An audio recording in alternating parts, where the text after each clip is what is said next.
Ladies and gentlemen, I would now like to invite representatives from some civil society organizations to address the conference. Our intergovernmental process has always appreciated active participation from civil society. We would like to warmly welcome these organizations to the high-level segment and invite them to continue to play their indispensable role. Through them, we are better linked to the millions of individuals around the world who are concerned about the threat of the global warming and taking actions against it.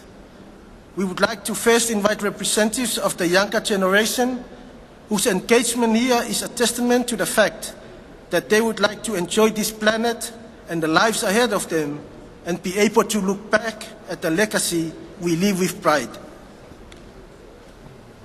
I would like to give the floor to Ms. Leah Wickham from South Pacific Islands, Ms. McKenzie-Mohr from Canada, Ms. Poznan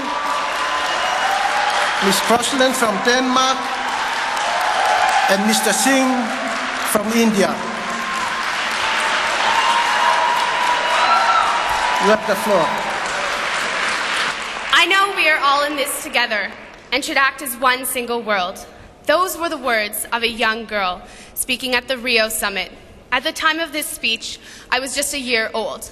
16 years later, you are still unable to reach an agreement to secure my future.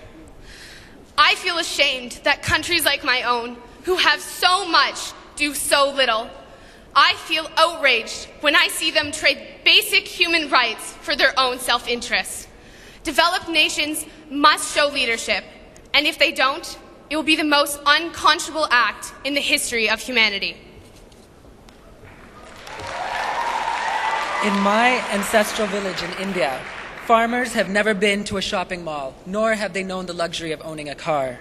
No, they do not know the words global warming, but they do understand the seasons are changing. Address this global challenge. Overcome greed and fear. Greed is embedded in the growth culture of wealthy nations.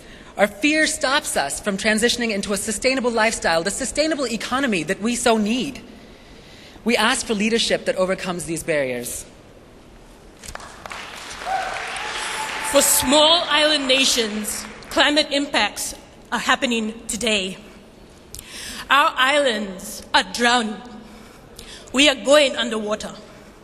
We have a right to existence on this earth no less than developed nations. But if you do not take action, we face the loss of our islands, our culture, and our identity.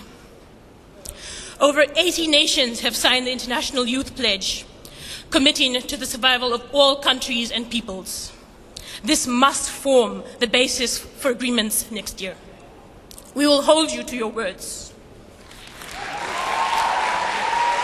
This week, my region has grieved us deeply by not taking bold action. We need your courage. Our countries are backing away from previous commitments. We need your ambition. Change may be coming, but we need hope to translate into action. Do not derail our journey to a sustainable future. The train to Copenhagen is moving. Youth are on board.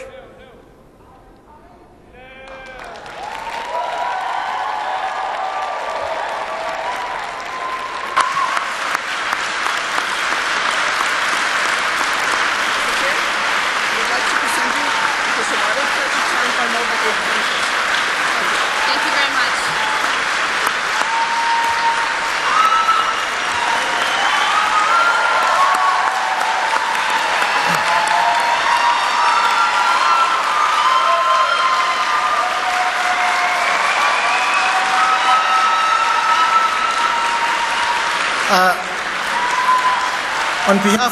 On behalf of the conference, I thank you for your very inspiring words. I would now like to give the floor to Mr.